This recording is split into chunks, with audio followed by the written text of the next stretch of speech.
3.6-inch laptop for a low $289.99. Only at Transmart USA.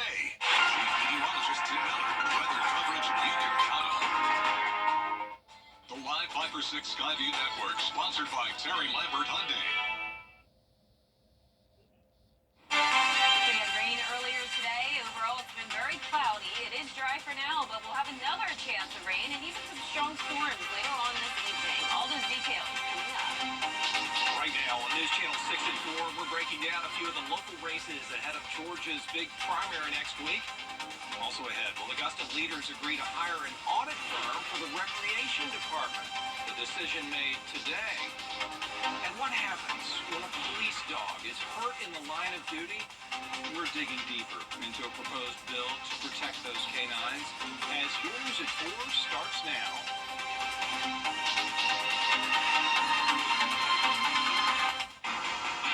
Live from Television Park, this is WJBF News Channel 6 at 4. Good afternoon, everybody. I'm Brad Means. Thanks for joining us. Jenny is on assignment, and coverage you can count on begins with our first check of the weather, off and on showers throughout the day on this Tuesday. Meteorologist Jennifer Tracci standing by with more. Here's a look outside now on our Terry Lambert Hyundai Skyview cam at Augusta Regional Airport. We started out our Tuesday very overcast with the light rain across the area. Now those clouds are breaking apart just a tad. It's dry all across the region with our temperatures warming into the upper 70s and low 80s. 81 in Augusta, 79 in Allendale. Evans, you're at 80 degrees. 83 in Louisville, 85 in Millen, one of our warmest spots. 81 in Waynesboro and 75 in Edgefield. So a little bit warmer in the places that are seeing some sunshine. Dew points are on the high side today. It's feeling very muggy, right at 71 in Edgefield, 66 in Aiken, 68 as that dew point in Barnwell. So every time we're near that 70-degree mark, that's when it's feeling pretty sticky outside. Winds are coming in from the southwest, pretty light, 3 miles per hour in Aiken, 6 in Augusta, 8 in Millen. And as we take a look at satellite and radar, you can see the cloud cover, but no rain out this time. We had some spotty showers move across the Midlands a couple hours ago. And later on tonight, we will have some more rain moving in as this low pressure area moves across the CSRA. That'll be followed by a cold front. So that low pressure will stir up a few showers and storms this evening. And tomorrow, that cold front will bring another chance of rain. So starting at the 6 o'clock hour, the possibility of hit or miss showers and storms. Temperatures in the upper 70s, falling into the low 80s or 70s by the 8 o'clock hour. A 30% chance of rain once again for your Wednesday. Thursday will be the prettiest day out of the week. Back to sunshine, warming up to 85. And then the rain returns just in time for the weekend. More details on that coming up. But back to you, Brad. Thanks a lot. We appreciate it. Now to all those races that we're covering as Election Day approaches.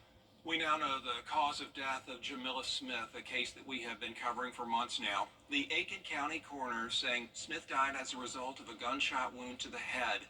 Her body found last week in the woods off Silver Bluff Road. Her ex-boyfriend, Daniel Harmon, charged with her murder. Investigators say the motive is still unclear, and this case is going to stay open until they are finished prosecuting it. A shooting death investigation underway now in Scriven County. This one happened Saturday. Deputies got a call about shots fired at a home on South Fork Road in Sylvania. 32-year-old Alan Lane was found shot. He died at the hospital. Officers say they think this was a domestic incident. They referred the case to the GBI. If you can help with the investigation into this shooting, please call law enforcement where you live. You do not have to give your name. Greenville County now, where the sheriff's office says a canine officer is recovering after it was stabbed several times before deputies shot the suspect. Elise Devlin has the story. While serving a warrant on a suspect Monday afternoon, deputies say they deployed one of their canines, Mickey, attempting to get the suspect to comply.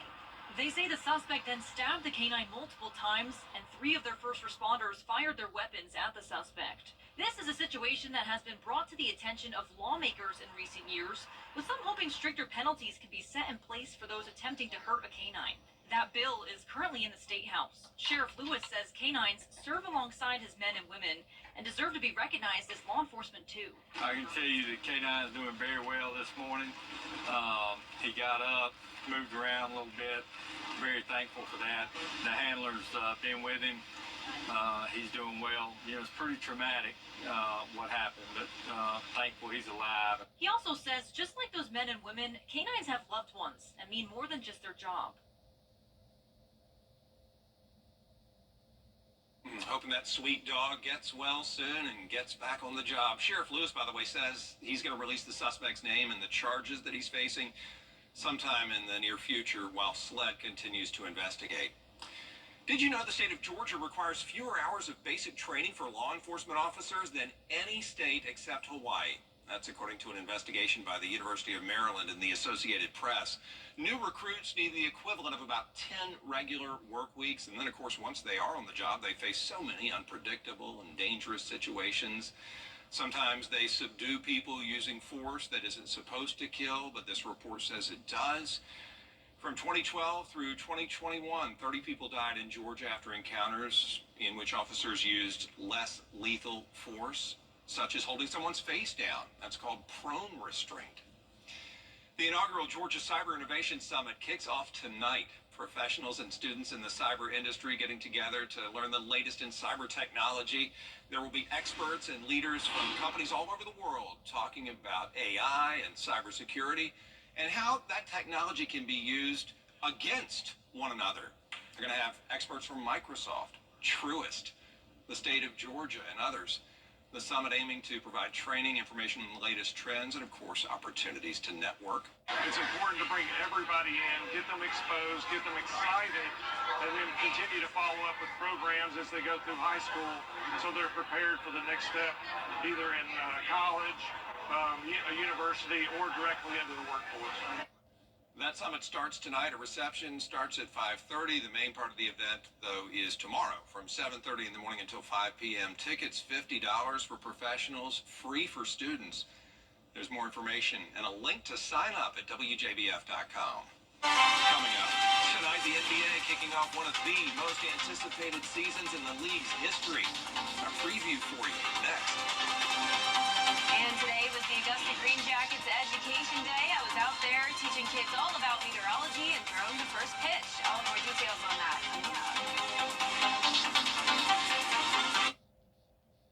Hi. Let's face it, news is complicated. That's why WJBF.com makes it easy. Get clear, accurate stories that don't waste your time. Plus, get the latest video in one click with WJBF Plus. Get it all at WJBF.com. Well, it's been about a month since the WNBA draft, and now it's time for the regular season to kick off. The league riding high as it enters its 28th season, thanks in no small part to its newest generation of players, as Andrew Dimber reports. The WNBA season now just hours away from tip-off. The anticipation never higher. Chip on our shoulder is still there. We still have something to defend, and I don't think it's necessarily like, oh my gosh, we gotta go get this 3-peat, but more so just going to get another one.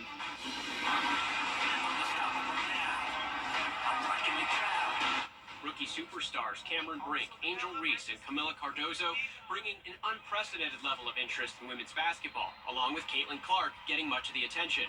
I feel now like getting out there for the first time it's really exciting, and it'll be super special. Clark's Indiana Fever kick off in Connecticut tonight against the Sun. The team selling out a home opener for the first time in more than 20 years. Clark and the incredibly popular draft class ushering in a new era of the WNBA. I'm sure they've watched us and scouted us on the preseason. We can kind of see what we can do. Most of our players have been in the league for a while, so they know each of the players individually, but they obviously don't know us. All teams will soon get charter flights for away games instead of flying commercial. Many teams also getting new state-of-the-art practice facilities, and they're cashing in on endorsement deals. When you're on the court, nothing else matters. Kim Kardashian's clothing brand Skims just releasing its first campaign featuring WNBA stars. Kardashian saying the brand is championing women in sports and stands for women's empowerment.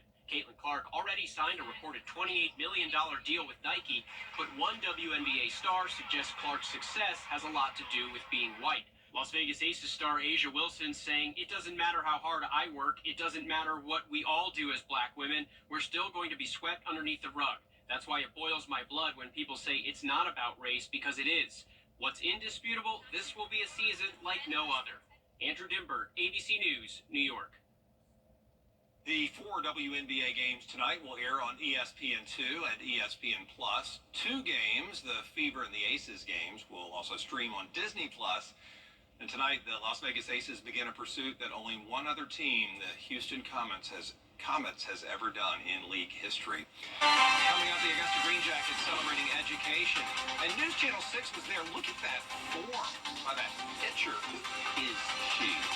Stay with us. Weather headlines on WJBF News Channel 6.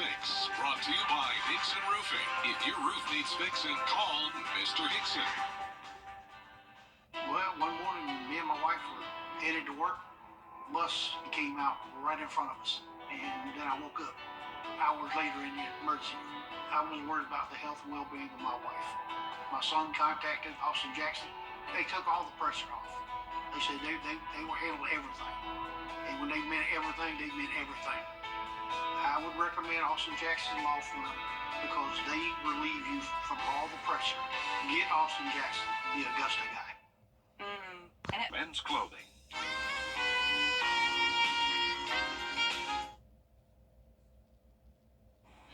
Now, your most accurate forecast with WJBF Live 5/6. I hope you're having a great Tuesday, and hopefully you stayed dry. We did have a good amount of rain come through earlier today. It was mostly light shower activity with very overcast skies. We're seeing a little bit of the clouds breaking apart, not as much here at SRP Park, but in certain areas of the CSRA getting a little bit of sunshine. Earlier when I was here today, it was very gloomy and rainy, so things are looking better. That's our Terry Lambert Hyundai Skyview cam. It's 81 degrees here in town. Winds coming in at 6 miles per hour. Dew points are high in the upper 60s. We're seeing some 80s, especially in places with a little bit of sunshine. 80 in Thompson, 78 in Gibson, Louisville at 83. Aiken, you're sitting at 79 degrees, 81 in Barnwell and Bamberg, and a bit cooler up in Edgefield at 75. Satellite and radar showing the cloud cover across the entire area, but no rain at this time. A few showers crossed into the Midlands, and we'll keep it dry at least for now, but we do have a system across the area which will cause some showers and storms to pop up over the next couple of hours. You can already see some showers developing across central Alabama there. We do have the potential of some strong storms this evening and throughout our Wednesday afternoon. The rain chances will return around the 2 o'clock hour, but tomorrow morning will start out dry, 64 degrees, and then climbing into the low 80s. 30% chance of rain for tomorrow, so not a complete washout. And if you want to spend some time outside this week, go with Thursday. That'll be a very dry and also sunny day, and then the rain returns this weekend. Tonight through Wednesday morning, we were placed under a marginal risk of severe weather across the entire region. Then this becomes a marginal risk just for our eastern counties, pretty much Richmond County, and then across the river into South Carolina. This is Wednesday afternoon through evening. So these are very low threats of severe weather. If we do see severe weather, it will be some strong wind gusts and some hail. Can't rule out some very isolated flooding, but definitely nothing widespread. Let's take a look at it now on Featurecast tonight at 6 o'clock. You can see some of those showers and storms popping up. Some of these cells will have to watch for that hail potential and strong wind gusts, especially down here in our southern line counties. All of this activity moves in overnight. This is 2 o'clock in the morning. Then when you're headed out the door Wednesday morning, it will be dry and just cloudy. That's 8 o'clock. Then as we go throughout time here in the afternoon with the heating of the day and the sun coming back out, that's when those storms will start to fire up again. And once again, low-end threat of severe weather here throughout Wednesday evening. Now let's go ahead to our lows tonight. We'll be in the low to mid-60s, another muggy one above average. Highs tomorrow will be in the low to mid-80s, starting to warm up a bit. And our 10-day forecast showing those rain chances once again Friday through Sunday. Still not a complete washout, going with around a 50% chance, so scattered showers and storms throughout the day. But once again, Thursday will be beautiful, and next week it will be nice and sunny as well. How about Education Day, Jenna, out at SRP Park? I know you loved every minute of it. I did, and I was so happy that the rain held off, Brad. It was a little bit misty when I first started getting out there, but overall it was mostly dry. There I am doing the presentation on the field. Lots of kids out there watching. They were also interested in meteorology. And there's the first pitch. Not bad. Not bad. You know, the accuracy was pretty good. He's dancing because he loved the first pitch so much. That's why. Celebrate. And then there I am back at the meteorology booth with my weather station. Tornado in a bottle is always a big hit. The kids love that. Lots of kids interested in the weather for sure. Definitely some future meteorologists in this group. So thank you so much, the Augusta Green Jackets, for having me. Yeah, great job by you, Jenny. Great pitch. Thank you. Loved it. I definitely practiced a little bit. Well, it showed. Appreciate that. We'll be right back. Oh, the role of teacher has changed so much over the years. Teachers have had to adapt from their lesson plans in the classroom to teaching virtually. But what hasn't changed is their love for their profession and their love for the children. Hi, I'm Marla Schultz with Kroger. Teachers do an extraordinary job educating our children and preparing them for the future. Help us honor these special educators. If you know an outstanding teacher, nominate them for the Golden Apple Award at WJBF.com.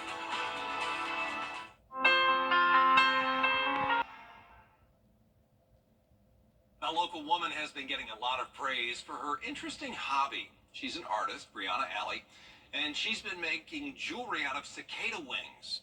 Since she made a post on social media about this jewelry, people have been reaching out. They want to get their hands on a pair of these cicada earrings. It's amazing, honestly. These are like my little enchanted wings, and I absolutely love the response. Everybody's been on board with it, even my family. And my kids helped me out with it as well. And I don't think I could have asked for a better response. Allie's now selling the cicada jewelry on her website. We're going to have the full story for you about how she started this business coming up on News Channel 6 at 7. But first, a lot more coverage you can count on at 4:30, including Separate but Equal has no place, some say. Top leaders in this country honoring the anniversary of Brown versus Board of Education. A landmark case for sure, and it is being celebrated in our nation's capital as coverage you can count on continues.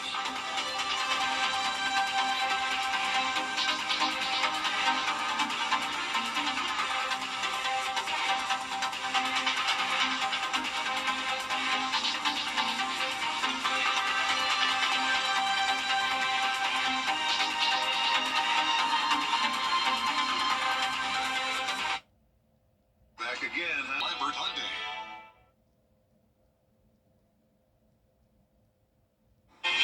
After a rainy start to our Tuesday, we're back to dry conditions for now. Later on tonight, we could have a few pop-up showers and storms, and that continues into Wednesday with a low threat of severe weather. All those details coming up.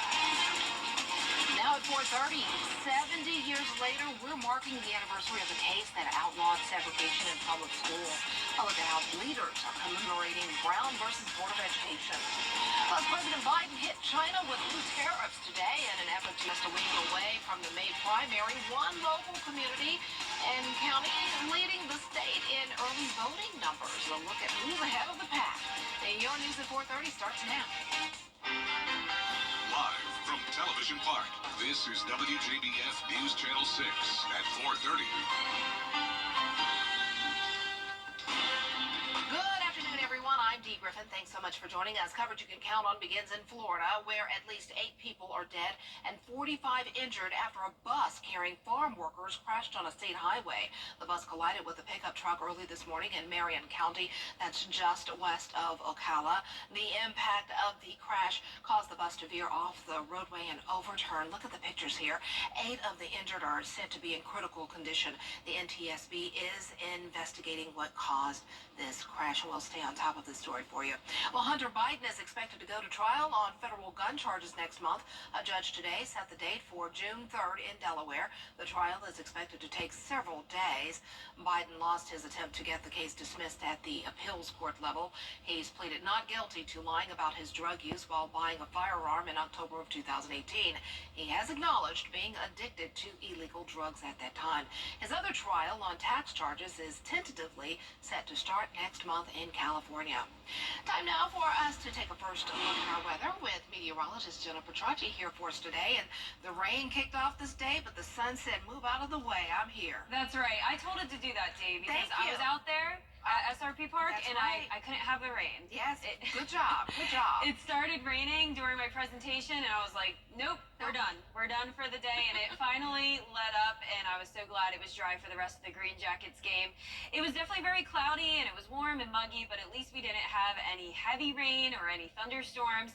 There will be a chance of that, though, later on this evening. But right now on our Terry Lambert Hyundai Skyview cam over at SRP Park, it is completely dry, and temperatures are warm. We are in the 80s for the most part, 84 in Millen, 80 in Thompson and Evans, 79 in Allendale, Augusta. We're sitting at 81 degrees, 78 in Lincoln and Washington, 80 in Sparta.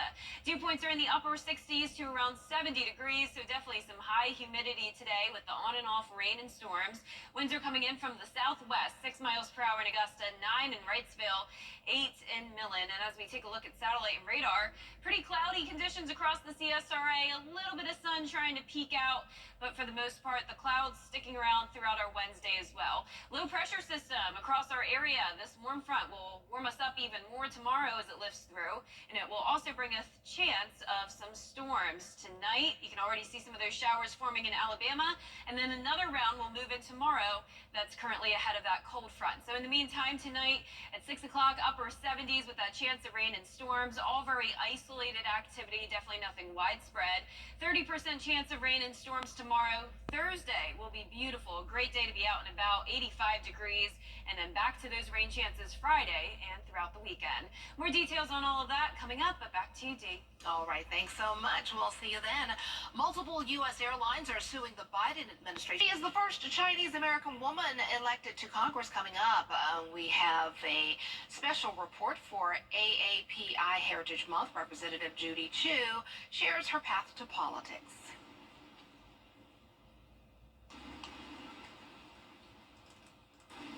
And we also have a look at our weather forecast to see if some sprinkles are going to be popping up throughout the evening. Jenna has the forecast. Now, your most accurate forecast with WJBF Live 5 for 6. That's right, we are dry for now, but we have a warm front across the area, and that could cause some showers and storms to pop up this evening, and then a cold front will pass through tomorrow. All those details coming up.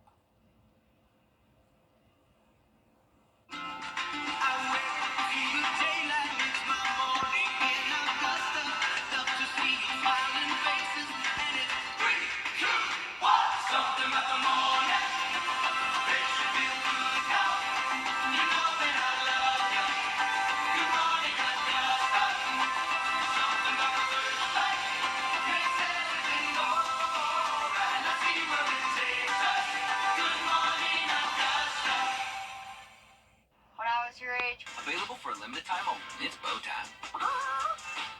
Wow, spruce up your outdoor space for less this year at Carolina Pottery. Huge selections of quality all-weather wicker and polywood furniture, all at our everyday low prices. Visit carolinapottery.com or a store near you. I'm John Barrow. This built-in flashlight.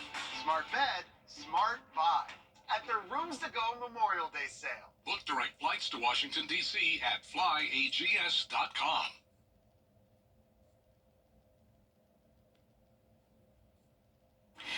California's 28th Congressional District Representative Judy Chu is the first Chinese-American woman elected to Congress for Asian American and Pacific Islanders Heritage Month. Kimberly Chang spoke with the Democratic lawmaker about her path to politics. I never thought that I would be an elected official, let alone a Congress member. It's because I did not see people like me in these positions, so I never even contemplated that this was a possibility.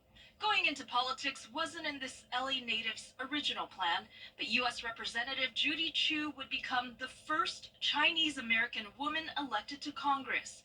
An English-only movement in Monterey Park in the 80s spurred her into action. The last straw was when they passed a resolution in the city council saying that only English should be spoken in the city. Well, that was the last straw, so I joined a multi-ethnic group, a coalition that circulated many hundreds of petitions. We got thousands of signatures and got the resolution overturned. She also came to the conclusion that the city council didn't represent the large immigrant population in the area. This led to her run for city council, which started a journey to mayor, state assembly, and ultimately Congress. She was elected to the U.S. House of Representatives in 2009 making history. And I will never forget the day after my election when President Obama called me from the White House to congratulate me. At the same time, I say to myself, why did it take 150 years to get to this level? Because Chinese Americans had been here since the 1850s. Chu, a Democrat representing the 28th District, reflected on one of her proudest accomplishments in Congress, introducing and passing a resolution of regret for the Chinese Exclusion Act of 1882. Even though it had been decades since that law had been dismantled in 1943, there had never been an apology for that, despite the fact that it disenfranchised so many Chinese Americans in this country. And finally, I was able to get that, what we call expression of regret, and it would pass on a unanimous basis. So that was extremely important. Chu represents a heavily Asian American district and became a leading voice in the fight against anti-Asian hate as crimes against AAPI rose during the pandemic. We got the COVID-19 Hate Crimes Act passed and signed into law, which was the most significant piece of hate crime legislation in 30 years.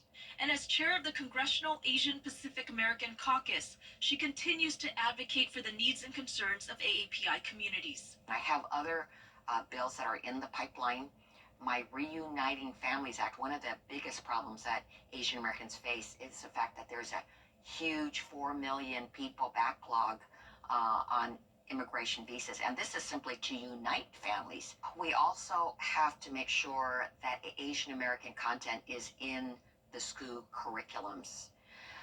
And so we also are embarking on an effort to encourage all of our state and local jurisdictions across the United States to include that curriculum. Representative Chu also introduced a bill to start the process for a National Smithsonian Museum on Asian American history and culture. She says, quote, "We need to teach Americans that Asian American history is American history," end of quote. Make dinner good tonight with Hardee's. The physical effects of domestic violence might be easy to see. Bumps, bruises, and other visible injuries. Harder to recognize is the long-term harm domestic violence brings to a victim's mental health. PTSD, depression, and anxiety are just a few of the effects domestic violence can cause. If you or someone you know is being affected by these hidden crimes of domestic violence, please reach out to us. We are here to help. A lot has changed. Goodness in the making. Weather headlines on News Channel 6. Brought to you by Hickson Roofing. The News Channel 6 mobile app is now even better. Download it today.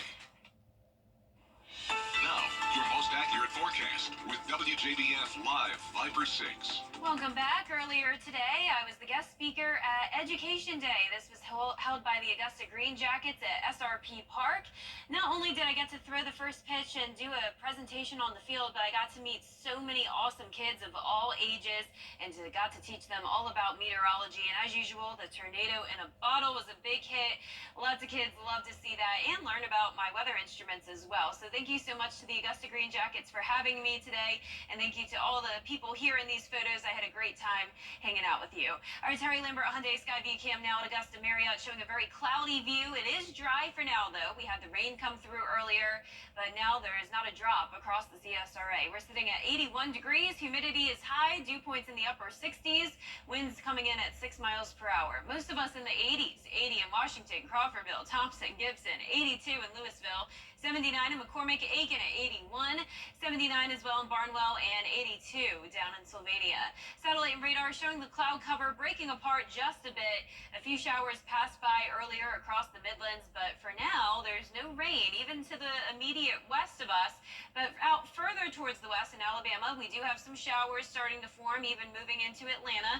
So these showers will continue to get a bit stronger. We have a warm front in place across the area, and that'll allow for some fuel for thunderstorm development.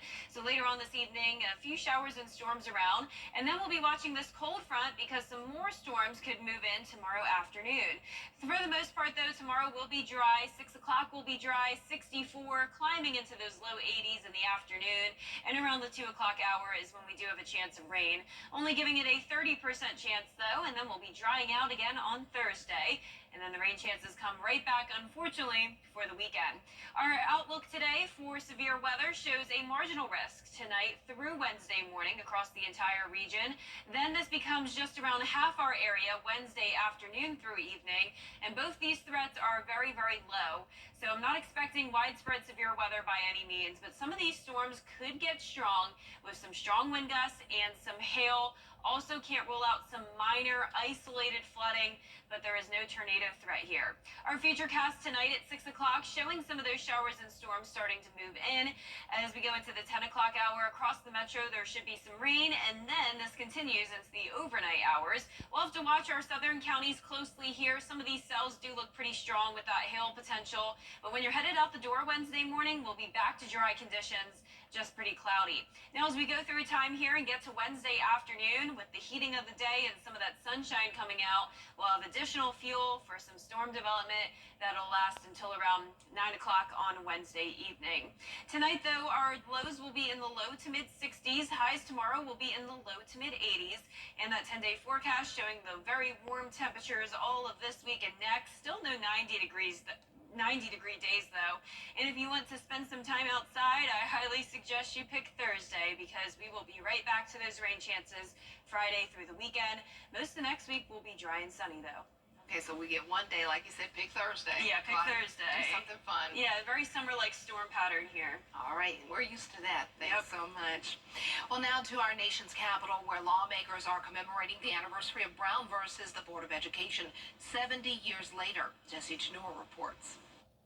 I was just a 6-year-old girl going to school. Gail Etienne can still feel the hate she endured on her first day at an all-white school in Louisiana. It looked like if they could get to me, they would kill me, and I didn't know why. Etienne and Leona Tate are members of the New Orleans Four. 70 years ago, the Brown versus Board of Education decision paved the way for black students to integrate schools. We must have sat there half the day before they even decided to place us in the classroom. But at a Justice Department ceremony Wednesday celebrating the decision's 70th anniversary, officials say segregation still exists. There's still so much work that we need to do to protect our kids. Kristen Clark, the Assistant Attorney General of the Civil Rights Division, says examples of segregation include unequal access to higher-level courses and disciplinary actions against students. We need a level playing field that gives every kid a fair chance. The Government Accountability Office reports more than 18 million students still attend a segregated school today. To fight back, Clark says the Justice Department sues schools to reach settlements. We can't take progress for granted. Education Secretary Miguel Cardona says his department is also fighting back against curriculum changes and book bans in some states. We all know that Black history is American history. These officials argue equal access to education ultimately means equal access to other opportunities, like jobs and housing. In Washington, I'm Jessie Chenor. Coming up, and Disney is planning on making a live-action version of Bambi. We found the perfect actors to play him and his buddy Jumper. At Lionel Smith. It's a scene straight out of the Disney movie. A now viral TikTok captures viewers' hearts as a rabbit and fawn become friends. Look at this video. Stop what you are doing right now and take a look at this. Just so sweet. The two start off a little unsure of each other before seemingly becoming fast friends. The internet couldn't help but compare the pair to famous Disney friends, Bambi and Thumper, which you see on your screen there. Look at that. That is so good. He's like, well, what are you? What are you? Who are you? Oh, that is too cute. Well, coming up next on News Channel 6 and 5, we're continuing our May primary coverage. We'll look at some of our local races, and we have more top stories. Stay tuned.